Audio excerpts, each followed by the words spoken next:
Hi guys, welcome to our YouTube channel. ඉතින් තවත් පොඩි වීඩියෝ එකක් අරගෙන ආවා. ගොඩක් දෙනෙක් අපින් අහපු ප්‍රශ්නයක් තමයි ගොඩක් දෙනෙක්ට තිබිච්ච ප්‍රශ්නයක් තමයි මේ UKVI account එකට අපේ මේ passport එක link කරගන්න යද්දී ගොඩක් දෙනෙක්ට මෙන්න මේ වගේ email එකක් ඇවිල්ලා තිබුණා. ඒ passport එක ඒ document එක link කරන්න බැහැ කියලා. මොකද මේ අපේ UKVI account එකේ තියෙන නම සහ අපේ passport එකේ තියෙන නම අතර තියෙන වෙනස නිසා මේක ලින්ක් කරන්න බැහැ කියලා ගොඩක් දෙනෙක්ට මේ වගේ ඊමේල් එකක් ඇවිල්ලා තිබුණා. ඉතින් පර්සනලි මටත් මේ ඊමේල් එක ආවා. ඉතින් මේ වගේ ඊමේල් එකක් ආවොත් ඊළඟට මොකද්ද කරන්නේ? කොහොමද ඔයාගේ account එකේ ඔයාගේ නම සහ අනිත් වෙනස් වෙලා තියෙනවා නම් details මොනවා හරි ඒ දේවල් අප්ඩේට් කරන්න සහ ඒ දේවල් අප්ඩේට් කරලා මේ passport එක ඔයාගේ UKVI account එකට link කරගන්න කොහොමද කියන දේ තමයි මේ වීඩියෝ එකකින් කතා කරන්න බලාපොරොත්තු වෙන්නේ. ඉතින් මම කලින් වීඩියෝ එකක් කළා කොහොමද ඔයාගේ passport එක මේ UKVI account එකට link කරගන්න කියලා. ඉතින් ඒ වීඩියෝ එක බලුවේ නැත්නම් ඔයාලට channel එකෙන් ඒ වීඩියෝ එකත් බලන්න පුළුවන්. ඉතින් මේ වගේ email එකක් එන්න තියෙන ප්‍රධානම හේතුව තමයි ඔයාගේ UKVI account එකේ තියෙන ඔයාගේ personal details ඔයාගේ passport එකේ තියෙන details වලට match වෙන්නේ නැතිකම. ඒ උදාහරණයක් විදිහට කියනවා නම් ඔයාගේ නමේ අකුරු කීපයක් වෙනස් වෙලා එහෙම නැත්නම් ඔයාගේ නමේ middle part එක missing මෙන්න මේ වගේ හේතු නිසා තමයි මේ passport එක link කරගන්න බෑ කියලා මේ වගේ email එකක් එන්නේ. ඉතින් මේ ඊමේල් එකේ කියලා තියෙනවා passport එක ඔයාගේ UKVI account එකට link කරන්න කලින් ඔයාගේ personal details update කරලා ඉන්න. ඊට පස්සේ තමයි මේ document එක passport එක ඔයාගේ account එකට link කරගන්න පුළුවන් වෙන්නේ කියලා. ඉතින් ඔයාගේ personal details change කරන්න නම් ඔයාට UKVI account එකට log වෙන්න වෙනවා. ඉතින් මේ email එකේම link එකක් තියෙනවා. එහෙම නැත්නම් ඔයාලට UKVI login කියලා Google එකේ type කරලා account එකට මේ විදිහට log වෙන්න පුළුවන්. මෙතන ලොග් වෙන්න ආවම ඔයාලට මේ වගේ details ටිකක් තියෙනවා normal details. මෙතන මම passport කියන option එක select කරනවා මොකද already මගේ passport එක දැන් account එකට link වෙලා තියෙන නිසා. ඉතින් ඔයාලගේ passport එක link වෙලා නැත්නම් ඔයාලට select කරන්න වෙන්නේ BRP option එක. BRP කියන එක select කරලා ඉස්සරහට යන්න. ඊට පස්සේ මම මෙතන passport number එක ඔයාලගේ BRP number එක date of birth සහ OTP එක දාලා account එකට log වෙන්න පුළුවන්. මෙන්න මේ විදිහට ඔයාලා account එකට log වුණාම ඔයාගේ full name එක date of birth මේ වගේ personal details ටික බලා ගන්න පුළුවන්. ඉතින් හොඳට බලන්න ඔයාගේ passport එකේ තියෙන විදිහටම ඔයාගේ නම මේ UKVI account එකේ තියෙනවද කියලා. ඉතින් personally මගේ වෙලා තිබ්බේ මගේ නම ගොඩක් දිගයි. ඒක නිසා මගේ එක middle name එක UKVI account එකේ තිබ්බේ නැහැ. ඉතින් අන්න ඒ නිසා තමයි මගේ passport එක link කරගන්න බැරි වුණේ. ඒ නිසා තමයි මට අර වගේ email එකක් ඇවිල්ලා තිබුණේ. මොකද ඔයාලට මතක ඇති අපි මේ UKVI account එක හැදුවේ අපේ BRP එක use කරලා. ඉතින් BRP එකේ නම ස්කෑන් කරලා මේ UKVI account එක හදද්දී ඒකේ full name එකම UKVI එකට account එකට ඇවිල්ලා තිබ්බේ නැහැ. ඉතින් අනේ ඒ නිසා තමයි full name එක මේ UKVI account එකේ තිබ්බේ නැත්තේ. ඉතින් මෙන්න මෙතන මම මෙතන මේ ඩාක් කරලා තියෙන areas වල තමයි ඔයාගේ personal details තියෙන්නේ. හොඳට බලන්න ඔයාගේ passport එකේ තියෙන නම සහ මෙතන තියෙන නමේ වෙනසක් තියෙනවද කියන දේ. ඉතින් මේ වෙනසක් තියෙනවා නම් ඔයාගේ මේ name කියන ඉස්සරහා තියෙන change කියන option එක click කරලා අපිට මේ details change කරන්න වෙනවා. ඉතින් ඔයා change option එක click කරාට පස්සේ මේ වගේ details එකක් තියෙනවා ඔයාලට කියවන්න පුළුවන්. ඊට පස්සේ continue කියන button එක press කරන්න. ඊට පස්සේ මේ personal details update කරන්න options දෙකක් තියෙනවා. පළවෙනි option එක තමයි මේ UKVI identity check mobile app එක යූස් කරලා ඔයාගාව තියෙන ඩොකියුමන්ට් එක ස්කෑන් කරලා ඔයාගේ personal details change කරන්න පුළුවන්. උදාහරණයක් විදිහට ඔයාගේ BRP එක එහෙම නැත්නම් ඔයාගේ passport එකේ මේ biometric chip එක තියෙනවා නම් ඔයාලා මේ මොබයිල් ඇප් එක යූස් කරලා ඒ ඩොකියුමන්ට් එක ස්කෑන් කරලා ඔයාගේ personal details මේ UKVI account එකේ change කරගන්න පුළුවන්. ඉතින් අන්න ඒකට අදාළව මේ මොබයිල් ඇප් එක ඩවුන්ලෝඩ් කරලා ස්කෑන් කරගන්න process එක ගැන තමයි මෙතන මේ explain කරලා තියෙන්නේ. ඉතින් ඔයාලට මේක කියවලා continue කරන්න පුළුවන්. ඊට පස්සේ අහනවා ඔයාගේ document එක ඔයාගේ identity document එකේ මේ biometric chip එකක් තියෙනවද කියලා. ඉතින් අපේ ලංකාවේ passport එකේ මේ biometric chip එක නැහැ. මම ළඟදී passport එක renew කළා. ඉතින් අලුත් passport එකේ මේ biometric chip එක නැහැ. ඒක නිසා අපිට මේ option එකට අපේ passport එක use කරන්න බෑ. මේ වගේ බයෝමෙට්‍රික් චිප් එකක් තියෙන අපි ළඟ තියෙන එකම ડોකියුමන්ට් එක තමයි අපේ BRP එක. හැබැයි BRP එකත් දැන් එක්ස්පයර් වෙලා නිසා අපිට BRP එක යූස් කරන්න බෑ. ඉතින් මොබයිල් ඇප් එකට ලොග් වුණාට පස්සේ මෙන්න මේ ඔප්ෂන්ස් ටික තමයි අපිට තියෙන්නේ. ඉතින් මෙතනින් පාස්පෝර්ට් එකේ අපේ බයෝමෙට්‍රික් චිප් එකක් නැහැ. මෙතන තියෙන අනිත් ඒවායින් අපිට තියෙන්නේ BRP එක තමයි. ඉතින් මම BRP එක try කළා. BRP එක expire නිසා මේකට use කරන්න බෑ කියලා එනවා.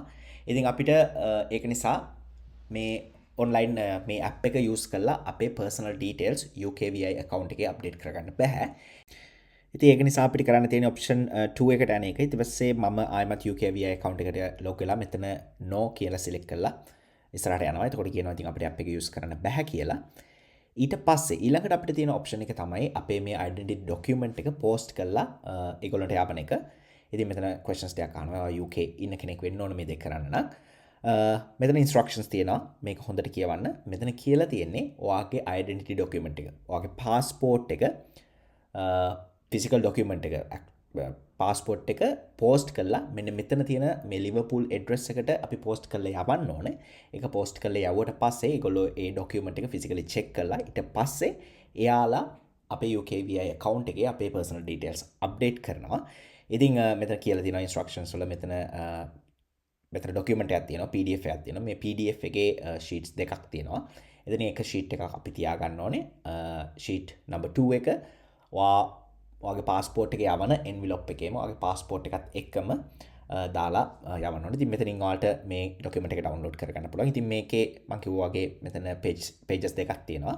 first page එක ඔයාලට තියාගන්න තියෙන්නේ. මෙතන තියෙන reference number එක තමයි important. ඒ reference number එකෙන් තමයි ඔයාගේ පාස්පෝර්ට් එක යවම ඔයාගේ පාස්පෝර්ට් එක ඒගොල්ලෝ ඔයාගේ account details එක match කරන්නේ. ඉතින් page number 2 එකේ මෙතන තියෙනවා මම ඩාක් කරලා තියෙන ඒරියා එකේ ඔයාගේ personal details සහ ඔයාගේ address එක තියෙන්නේ. ඉතින් හොඳට බලන්න මේ address එක හරියද ඔයා දැනට ඉන්න address එකද තියෙන්නේ කියලා. මොකද ඔයාගේ passport එක ඒගොල්ලෝ UKVI account එකේ ඔයාගේ details update වුණාට පස්සේ ඔයාගේ passport එක post කරලා ඒගොල්ලෝ එවන්නේ මෙතන තියෙන address එකට. ඉතින් මේ address එක හරිය නැත්නම් address එක අනිවාර්යෙන් update කරන්න. සහ මෙතන මේ sheet එකේ යට කොටුවක් තියෙනවා. ඔයාලට වෙන address එකකට මේක post කරලා එවන්න ඕනේ නම් ඔයාට ඒ address එක මෙතන මේ box එකේ දාන්න පුළුවන්. ඉතින් හැබැයි අනිවාර්යෙන් මේක UK address එකක් වෙන්න ඕනේ. හොඳට මතක තියාගන්න මෙතන තියෙන sheet දෙකෙන් පළවෙනි එක ඔයා ගාව තියාගන්න. ඒ reference number එක ඔයාට ඕන වෙනවා. හදිසියේ UKVI එකට call කරලා ඔයාට follow up කරන්න ඕනොත් ඒ reference number එක ඔයාට අවශ්‍ය වෙනවා. මේ sheet එකේ page number 2 එක ඔයාගේ passport එක එක්ක මේගොල්ලන්ට post කරලා යවන්න ඕන. ඉතින් මෙතන කියලා තියෙනවා අනිවාර්යෙන් passport එකේ photocopyයක් එවන්න එපා. ඒක valid නැහැ. අනිවාර්යෙන් ඔයාගේ passport එක සහ මේ page number 2 එක තමයි යවන්න ඕන. ඉතින් මම කරේ post office එකට ගිහිල්ලා මේ sheet number 2 එක සහ passport එක ඒගොල්ලන්ට post කරලා යවුවා. මම next day delivery තමයි දැම්මේ. ඉතින් ඔයාලට tracking number එකක් හම්බ වෙනවා. ඉතින් ඔයාලට track කරන්න පුළුවන් ඔයාගේ passport එකේ UKVI එකට ගිහිල්ලාද කියන දේ. ඉතින් මම post කරලා යවුවට පස්සේ සති දෙකක් ගියා මට කිසිම අප්ඩේට් එකක් ආවේ නැහැ. at least email එකක්වත් ආවේ නැහැ. ඉතින් after 2 weeks මම මේ sheet එකේ තියෙනවා phone number එක UKVI customer service number එක. ඉතින් මම යාලට call කරලා ඇහුවා. ඉතින් යාලා කිව්වා ඔයාගේ passport එක දැන් ලැබිලා තියෙන්නේ. ඒක still in progress කියලා කිව්වා after 2 weeks. ඊට පස්සේ customer service එක මට කිව්වා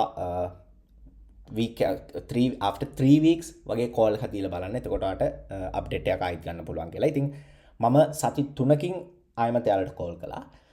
සති 3කින් කතා කරාම එයා කිව්වා ඔයාගේ account එක දැන් update වෙලා තියෙන්නේ. passport එකත් එයාලා ලිවර්පූල් වලින් post කරලා එවලා තියෙන්නේ. ඔයාට within next 2-3 days වගේ ඔයාට passport එක ලැබෙයි. ඊට පස්සේ ඔයාට email එකකුත් එයි. එහෙම කියලා කිව්වා. කොහොම හරි සති 3යි දවස් කිහිපයක් විතර යද්දි මට මගේ passport එක ආයෙමත් ලැබුණා.